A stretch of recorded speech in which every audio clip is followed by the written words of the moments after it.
La place rouge était vide. Devant moi marchait Nathalie.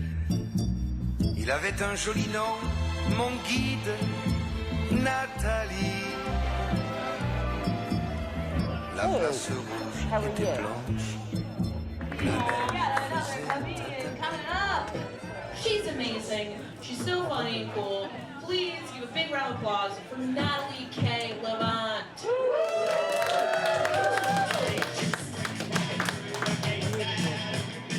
One of the best things that I have going for me is walking out on stage and just looking around and waiting for folks to recover. Guys, I know like some of you have your cell phones out. Please don't call 911. My family is not looking for me. They think I'm at Happy Acres. But I left. They said I couldn't use my vibrator. It was disturbing my roommate. Christ, I thought the bitch was deaf. Maybe it was stupidity, but I never had the thought, oh, I'm too old to do this. Thank you. How was your set? I love you. Here she comes, Miss America.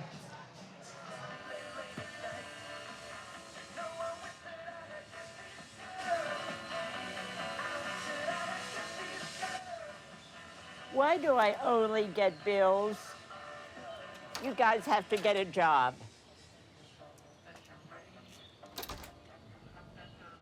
Puchkala, say hello, my darling. Why are you hiding under there? Say hello. Lights, camera, action.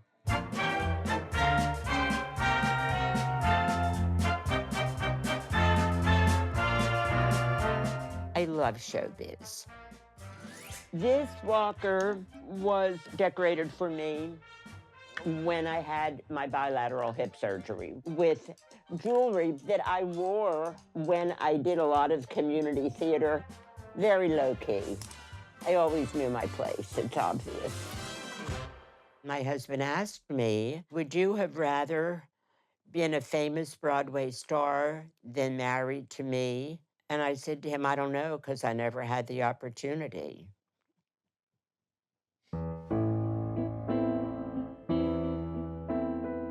My husband passed away a month after our 55th wedding anniversary.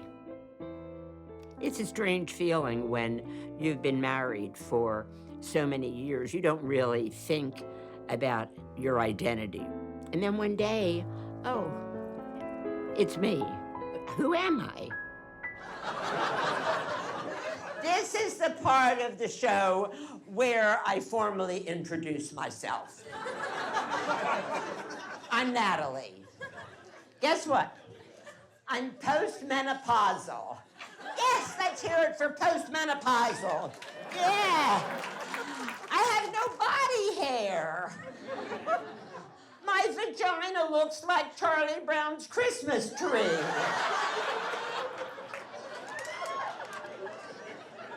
I found myself really a misfit, being an older woman, widowed. There was like a format that I was supposed to follow, but I didn't fit. The first time that I attempted stand-up, I thought, yeah, you know, this is where I belong.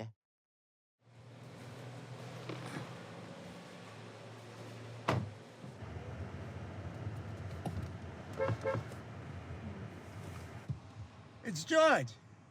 I know. They're doing a documentary about my comedy. I'm the next Kardashian. You have no gigs lined up? I have lots of them. Take care. Okay, see you.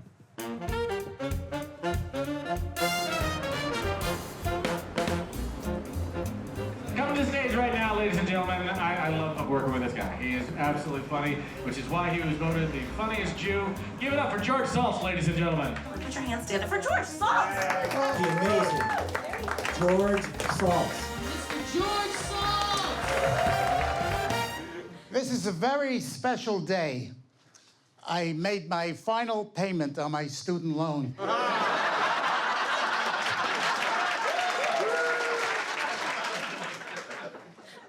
60 years goes as fast as a fart, doesn't it? I grew up in Williamsburg, Brooklyn. During the summer, we would go to the Catskills and we see all these wonderful comics. Ever since I was 12 or 13, this is what I wanted to be. I didn't want to be a movie star. I didn't want to be a ball player. I didn't want to be an actor.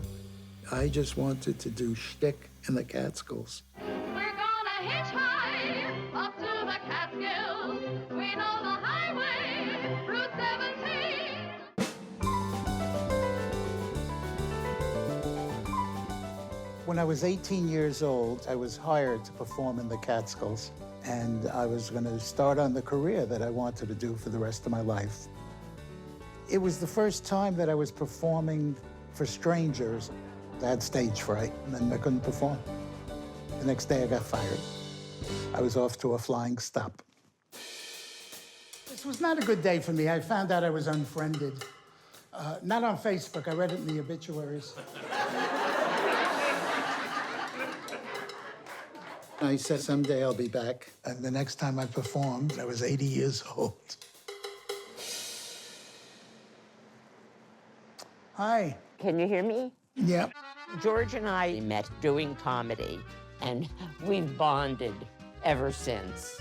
Make sure you tell them the Maggie May joke. We're very good friends, you know, just on the phone, back and forth. Behave yourself. Well, actually, don't behave yourself. He always tells me that he's keeping track of what I'm doing, and we stay in touch. Every morning, I try to do some writing, and then I'll test it out on my voice recorder. They always put me on first. They're afraid I won't last the whole evening. It's all-consuming, but it's like any artist. You have to have the love and the passion, and I do. I'm getting a lot more gigs now, and I think it's because of my business card. On it, it says, hire me before it's too late. I'm not a young man, but when it comes to comedy, I am. I feel young, and I think young. Hello there. I brought a school bus in case you want to bring everybody home. Having the camaraderie of these young people is unbelievable.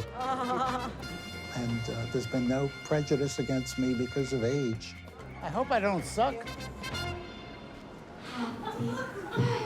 That, Mr. Resident.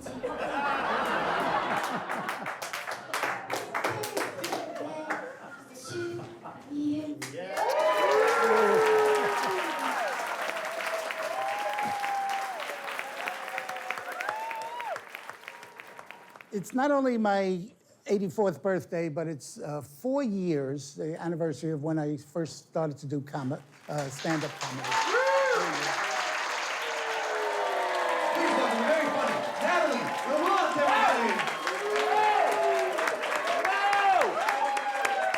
Big deal. So you're 84. I'll see you're 84 and raise you two.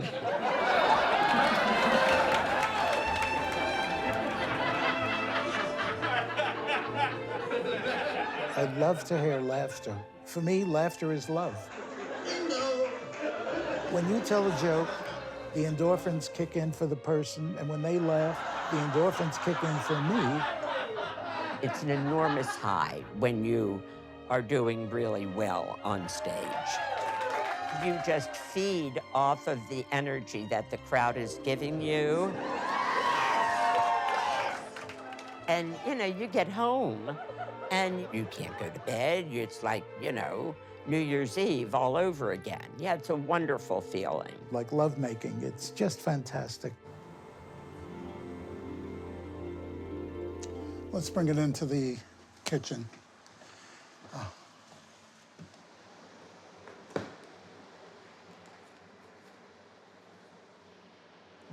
This was on the honeymoon, I guess. We were married in '73 at the Hamptons. With all this Jewish background, who do I fall in love with? You ready? Catherine Mary Teresa Sheridan. All one person.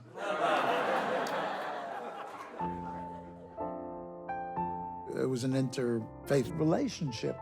You know, she was Catholic. We had a whirlwind courtship of 9 years.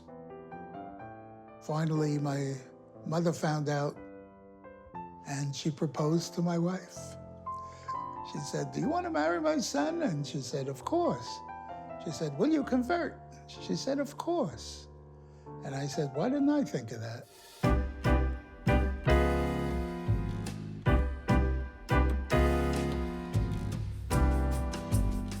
We had a wonderful marriage.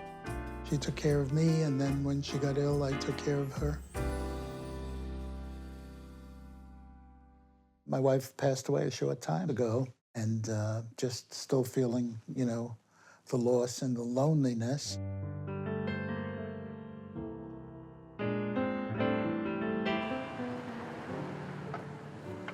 There were so many times where I would go to the club so down, and I would come back just so high that, you know, I could hardly go to sleep. It just such a good feeling. Hey. Hello. Hello.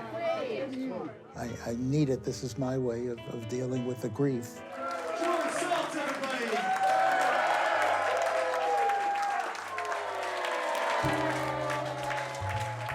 Stand-up for me is that fine line of humor and pain. I have 4 kids. I know how I had them. I don't know why.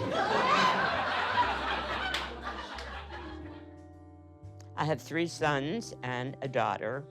What do your kids think about your stand-up comedy? Can we just skip over that question? Growing up, we were so happy. We made the Bradys look dysfunctional. After my husband passed away and my life changed financially, some of my children just expected me to fall into place. My oldest son feels I should be in government housing. My youngest son I have not seen for almost a year. They do not support my lifestyle. What do I do? Do I move out of my home? No. This is the house that my kids grew up in. Look around. It's my life. What are we going to do with her? Call Sarah's daycare. See if they have a waiting list. See if anybody died. I have a great deal of pain about the broken relationships with my sons. Being on stage is the way that I handle it. I didn't know when I got my first tattoo that it's against the Jewish religion. You can't even be buried in a Jewish cemetery with 1 tattoo. Guys, this was like the happiest day of my life. After I'm gone, my kids still won't know what the fuck to do with me. Natalie, I was so invested in your set. I just thought you were a riot. Love that you bring humor about that. You're so sweet. Thank you so much. Thank you. She literally took out her phone and is writing your quotes. May we get a picture with you? Yeah, oh my God. These ladies, they were sitting there for the show and, you know, something resonated. I was touched by the fact that they were touched. All right, get home. You have class tomorrow. You have to teach. Yes. So sometimes you don't need family. Sometimes just somebody reaches out. Thank you. I'll remember that. I'll get mushy now, but I will remember it. I was a clinical psychologist for quite a while, and I'm just going to hold on to this. Okay. Recently, I've had some breathing problems, and it's getting more and more of a concern to me. I'm going home. You feel okay? Okay, what? I'm a little, you know, I held on to that I saw that. because I was a little, it's got nothing to do with your act. I got to go. Oh, no. Listen, I would leave on me, too. You're so nice. Thanks, Elaine. You want to call me when you get home? No. Look for me on the 11 o'clock news.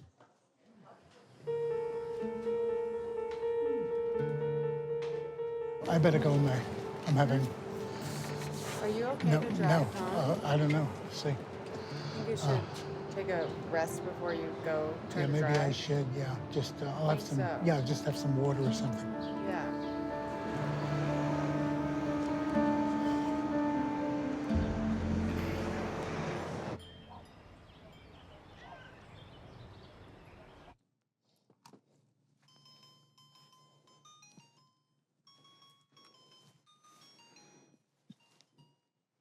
Our Christmases were legend.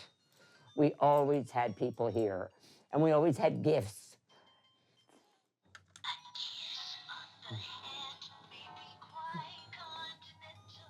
And then we had Dick Clark. Hi, this is Dick Clark, broadcasting live from Times Square in New York.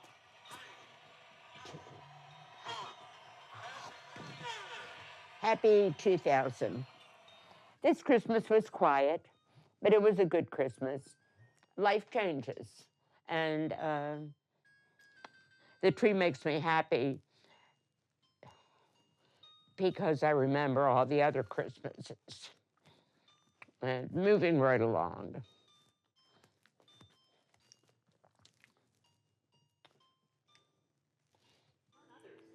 For more than 100 years, Burke Rehabilitation Hospital has been pioneering rehabilitation and helping patients achieve their highest level of recovery and independence. Learn more about Burke's long-standing tradition of excellence and specific programs at burke.org. I had surgery. I was in the ICU for a month, and apparently they were quite concerned about losing me. I started to make arrangements, made sure my will was up to date. The meatloaf is good. George and I message back and forth, and he's been a little bit quiet lately. I worried like crazy. I'll send him a kiss. I've been in touch with Natalie on Facebook. I try and send him some kind of a joke every day or two. I hope that I make him smile. Comedy has helped me just in terms of my spirits. I've got new material as a result of being here, but I wouldn't recommend it. I love my grandma. As you grow older, your brain naturally begins to change, which may cause trouble with recall. I don't like to think about age because it like labels you. But then, you know, you have to. You're forced to. But you can't let it define you.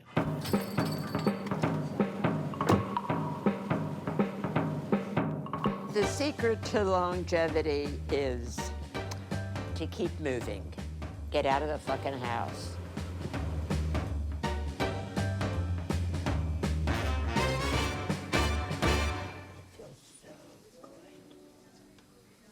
As you get older, you're told to start disappearing because it's going to happen anyway.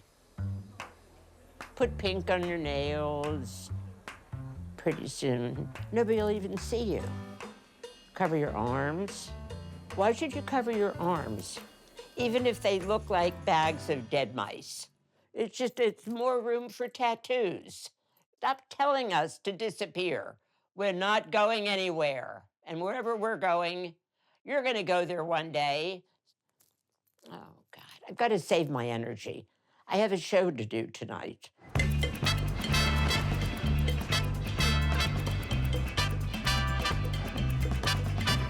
I know I was supposed to die a long time ago. I am so sorry.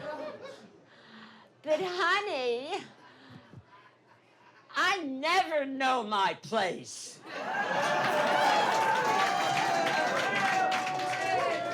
Cheers to queers and guys like us. Bottoms up.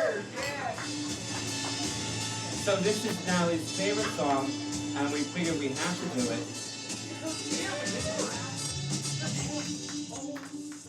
I don't care if my kids think it's foolish. I am still doing stand-up because I can still stand up.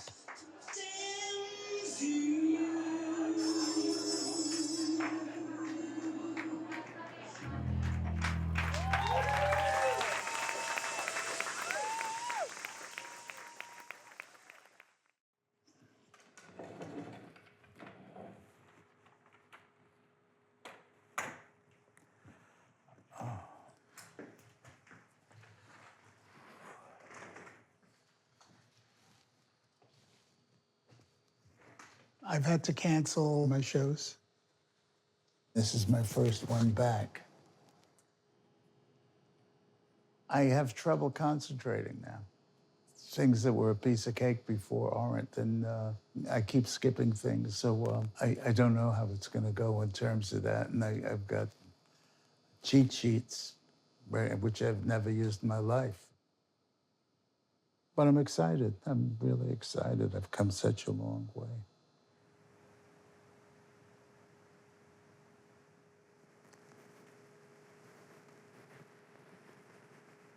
The other one's fancier, but this is more stand-up.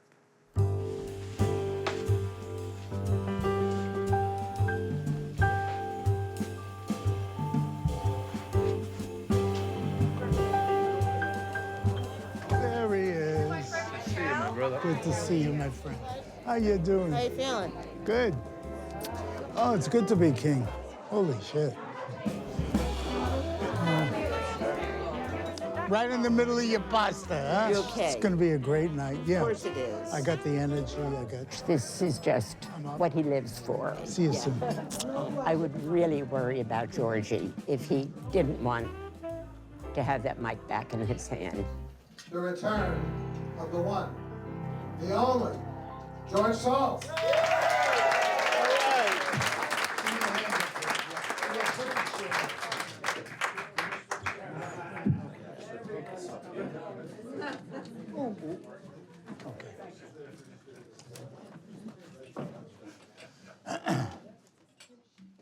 They always put me on first. They think I won't last the whole night.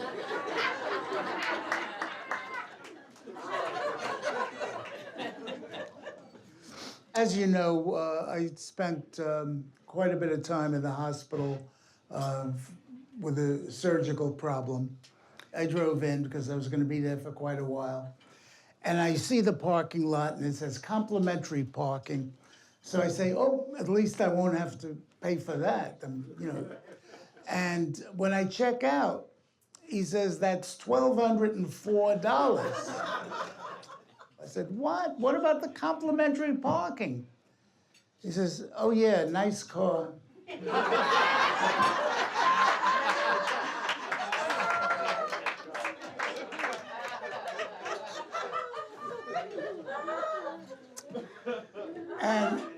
And then I speak to the doctor, okay? And I was concerned. It was a rather difficult procedure. And I said, what is the mortality rate for this procedure? He said, oh, 1 per person.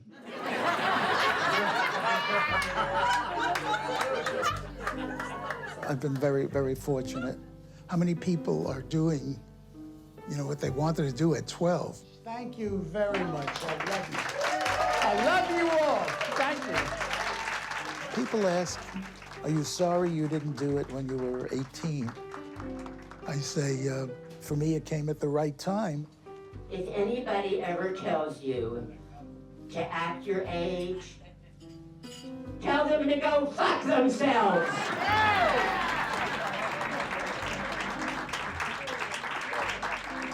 Growing old is not for the faint of heart.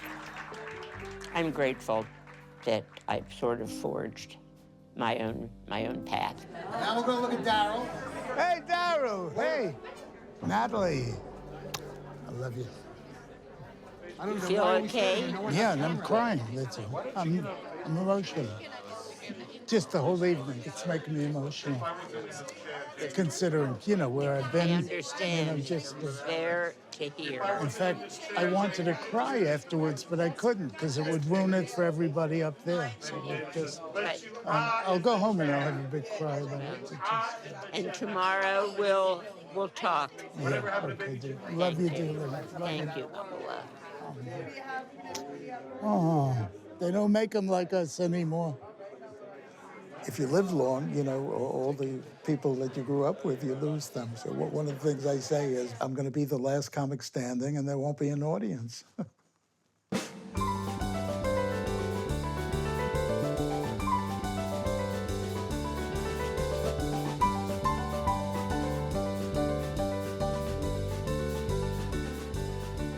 Before doing this nonsense, I was a clinical psychologist. Really, yes. So one of the comics asked me, he's into kinky sex and he's a bit concerned about it. He said, when is it considered kinky and when is it a perversion? A good question. I said, well, if you use a feather, that's kinky. If you use the whole chicken, that's perversion.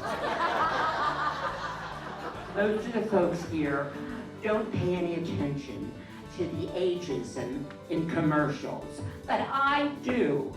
And I'm here to tell you that I'm fighting it all the way. Help! Help! I've fallen and I can't get up.